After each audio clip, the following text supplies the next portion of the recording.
Praise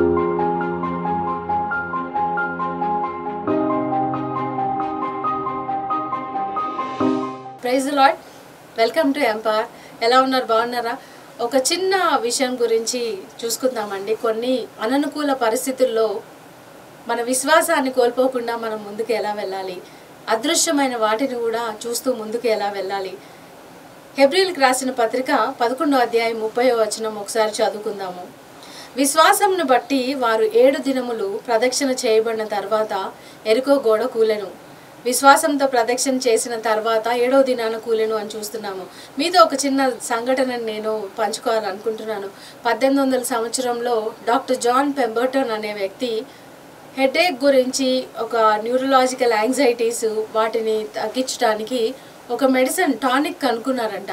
ఆ టానిక్ని ఆయన తన యొక్క పరిశోధనా స్థలంలో సైంటిఫిక్గా తనంతా రీసెర్చ్ చేసేసి దీనికి పనిచేస్తుంది అని దాన్ని జాకబ్ ఫార్మసీ అని అట్లాంటాలో ఉన్న ఫార్మసీకి తీసుకెళ్ళి అక్కడ వారికి ఇన్స్ట్రక్ట్ చేశారంటే ఏమనంటే కొద్దిగా కార్బోనేటెడ్ వాటర్ దీనికి కలపండి అని, దీన్ని ఒక డ్రింక్ లాగా చేయండి, ఒక 200 ml డ్రింక్ అని ఇచ్చినప్పుడు ఆ డ్రింక్ని తయారు చేసిన తర్వాత హెడేక్ ఉన్న వారికి, యాంగ్జైటీ ఉన్న వారికి, ఇరిటబిలిటీ, ఫ్రెష్నెస్ లేని వాళ్ళకి ఇచ్చుకుంటూ ముందుకు వెళ్ళారంట. ఆ కాలంలో ఒకరి నోట ఒకరు చెప్పుకుంటూ ముందుకు వెళ్ళారు, ఇది నాకు పనిచేసింది, మీకు ఎలా ఉంది, యూ కెన్ యూజ్ అని చెప్పుకుంటూ ముందుకు వెళ్ళినప్పుడు ఫస్ట్ ఇయర్లో 9 గ్లాసులు పర్ డే మట్టుకే అమ్మేవాళ్ళంట వాళ్ళు ఫస్ట్ ఇయర్లో. తర్వాత రాను దాని సేల్స్ పెరుగుతూ వెళ్తున్నప్పుడు జాన్ పెంబర్టన్ దగ్గర ఒక అసిస్టెంట్ సైంటిస్ట్గా పనిచేసే ఒక బుక్ కీపరు దానికి ఏం చేశాడంటే ఒక ఫ్యాన్సీ లోగో క్రియేట్ చేశారంట. ఒక క్యాచీ నేమ్, అంటే ఇట్లా ఈజీగా నోట్లో దొరలే ఒక పేరుని కూడా ఆ డ్రింక్కి పెట్టారంట. అప్పటి వరకు ఆ డ్రింక్కి హెడేక్ డ్రింక్ అనో ఏ డ్రింక్ అనో తాగుతున్నారు వాళ్ళు, ఒక టానిక్ అనేసి. ఆయన ఆ పేరు పెట్టేసి దాని సేల్స్ మార్కెట్లోకి విడుదల చేశారంట. జాన్ పెంబర్టన్ అప్పటికే చనిపోయాడు. ఇదంతా వాళ్ళు మార్కెట్లోకి విడుదల చేసినప్పుడు జాన్ పెంబర్టన్కి ఆ విషయం ఆయన చూడకుండానే చనిపోయారు. ప్రస్తుతం కూడా అది మార్కెట్లో ఉంది. అదేంటో తెలిస్తే మీరు ఆశ్చర్యపోతారు. కోకోకోలా, నథింగ్ బట్ ఆ కోకోకోలా డ్రింక్ని ఇప్పటికీ నేను కూడా అప్పుడప్పుడు నాకు హెడేక్ ఉన్నా, ఇరిటబిలిటీ ఉన్నా కొద్దిగా కన్జ్యూమ్ చేస్తూ ఉంటాను. ఆ కోకోకోలా డ్రింక్ ఇంత పెద్ద కంపెనీగా 200+ కంట్రీస్లో more than 1.9 million people per day consume చేస్తూ ఉంటారండి. కానీ జాన్ పెంబర్టన్ ఆయన ఆ డ్రింక్ని చేసేటప్పుడు, ఆ టానిక్ని చేసేటప్పుడు ఇది ఈ విధంగా షేప్ తీసుకోబోతుంది అని ఆయన ఆలోచించలేదండి. కానీ ఆయన ఒక నమ్మకంతో దాన్ని తయారు చేశారు. ఏంటి అంటే ప్రజలకు ఇది ఉపయోగకరంగా వెళ్తుంది అని. చరిత్రలో చూసుకున్నట్లయితే చాలామంది వారు చేసిన విషయాల్లో కలిగే ఫలితాలని చూడకుండానే వెళ్ళిపోయారండి. చూడకుండానే వారి జీవితాన్ని ముగించినట్లుగా కూడా మనము చూస్తూ ఉన్నాము. అదేవిధంగా వాళ్ళు ఇన్వెంట్ చేసినవి ఏమన్నా సైంటిస్టులు కూడా వాటికి ఏ షేప్ తీసుకుందో కూడా చూడకుండా వెళ్ళిపోయిన సైంటిస్టులు జాన్ పెంబర్టన్ లాగా చాలామంది ఉన్నారు. విశ్వాస వీరులు కూడా వారి విశ్వాసాన్ని కనపరుస్తూ ముందుకు వెళ్తూ ఉంటారు. విశ్వాసం గురించి మనం చదువుకున్నట్లయితే ఫస్ట్ మనకు ఒక హోప్ స్టార్ట్ అవుతుంది. హోప్ తర్వాత బిలీఫ్లోకి వెళ్తాము. ఆ బిలీఫ్ నుంచి పైన విశ్వాసం అనే స్ట్రాంగ్ ఫెయిత్లోకి మనం వెళ్ళిపోయినప్పుడు అదృశ్యమైన వాటిని కూడా అదృశ్యమైన వాటిగా మనం చూసుకుంటూ ముందుకు వెళ్తూ ఉంటామండి. కొద్దిమంది ఆ విశ్వాసం వల్ల కలిగిన ప్రతిఫలాల్ని, రివార్డ్స్ని ఇక్కడే చూస్తూ ఉంటారు. విశ్వాసం చూపించడం వలన నాకు ఇది కలిగింది అని. కొంతమంది వాటిని చూడకుండా కూడా దేవుడు నాకు ఇది ఇవ్వగలడు అని ఇహలోకంలో ధనధాన్యాల గురించి వాళ్ళు ఎక్స్పెక్ట్ చేయకుండా పరలోకంలో కలగబోయే ఇటర్నల్ హ్యాపీనెస్ గురించి వారి విశ్వాసాన్ని ప్రకటించుకుంటూ ముందుకు వెళ్తూ దేవుని పట్ల విధేయతను చూపిస్తూ ముందుకు వెళ్తారండి. ఆ విధేయతకి దేవుడు ఎంతో ప్రసన్నుడు అయిపోతూ ఉంటారు. ఇశ్రాయేలీల విషయం మనం చూద్దాం. ఇక్కడ మనం చదువుకున్నాం.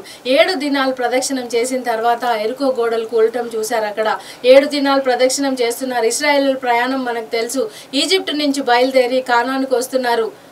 ఈజిప్ట్ నుంచి కానానికి మనం ఇప్పుడు బై రోడ్లో వెళ్ళినా కూడా అక్కడ 6 to 10 hours లోపు మనము రీచ్ అయిపోవచ్చు అండి. నేను ఇశ్రాయెల్ పట్టణాన్ని సందర్శించినప్పుడు అక్కడ నేను ఒక థాట్ ప్రాసెస్లోకి వెళ్ళాను. పాలస్తీనాలో ఒకలాంటి ఎండా ప్రదేశం ఉంటుంది. అక్కడ ఆ పాలస్తీనా నుంచి జెరికో వాల్ చుట్టూ తిరిగేటప్పుడు, ఆ గోడ చుట్టూ తిరిగేటప్పుడు పగలే తిరిగారు అని మనం గమనించవచ్చు. పగలు వారు తిరుగుతున్నప్పుడు ఆ ఎండలో వాళ్ళు సనుక్కుంటూ గునుక్కుంటూ ఆల్రెడీ ఇశ్రాయేలీలు ఎంతో ప్రయాణం చేసి వచ్చారు. వాళ్ళని తీసుకొని వచ్చిన మోషే చనిపోయాడు. మోషే తర్వాత యెహోషువ పట్టుకొని ముందుకు వెళ్తున్నాడు. వారి యొక్క విశ్వాసం ఏ విధంగా ఉంటుందో మనం గమనించవచ్చు.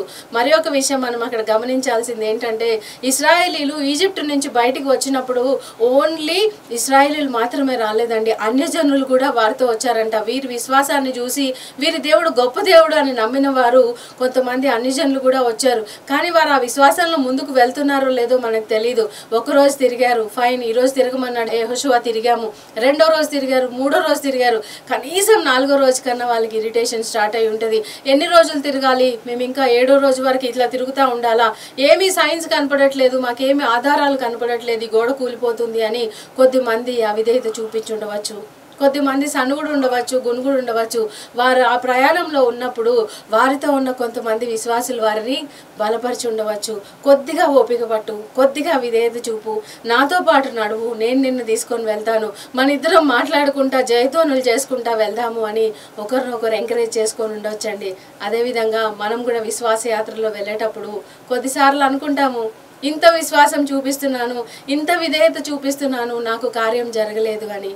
మీరు నీరు కారిపోకుండా, నిస్సహాయ స్థితిలోకి వెళ్లకుండా, మన ఆత్మీయ సహోదరులతో మనం కూర్చొని మాట్లాడుకున్నా, వారితో మనం ప్రార్థించుకుంటున్నా కూడా మన విశ్వాసం మళ్ళీ బలపడుతుందండి. మనల్ని ఎంకరేజ్ చేసే అటువంటి గ్రూప్తోనే ఉండాలి కానీ ఎప్పుడైనా. అందుకే ఆత్మీయ సహవాసము చాలా విశేషమైనది క్రైస్తవ జీవితంలో. ఒంటరితనం కన్నా ఆత్మీయ సహవాసంలో ముందుకు వెళ్తూ ఉండాలి.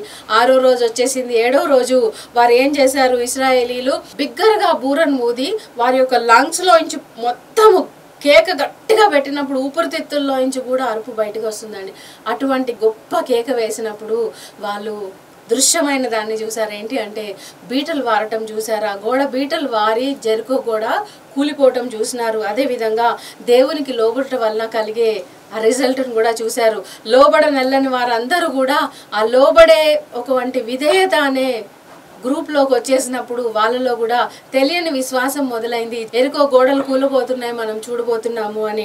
అదేవిధంగా కొద్దిసార్లు 1-2 సార్లు మనమైనా ఓకే అనిపిస్తుంది, రెండోసారి, మూడోసారి, నాలుగోసారి ఓకే నాను చూడకపోయినా ఈ విధేయత చూపిస్తున్నాను కానీ నేను అది చూడట్లేదు అని. Keep on obeying God.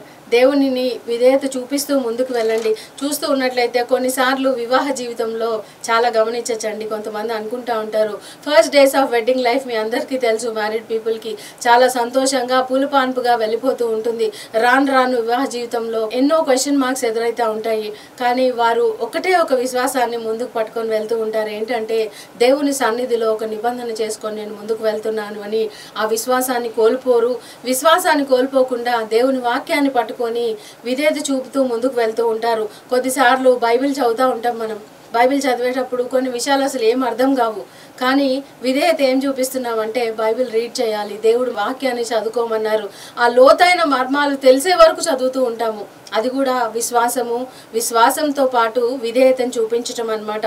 దేవునికి లోబడి ఉండటం వలన మనం ఊహించని ఫలితాలు కనపడకపోవచ్చు మనకు, కానీ obeying God and his instructions, ఆయన యొక్క ఆజ్ఞలను అనుసరించడం అనేది రియల్లీ ప్లీజెస్ గాడ్ అండి. దేవుడిని ఎంతో సంతోషపరుస్తూ ఉంటుంది.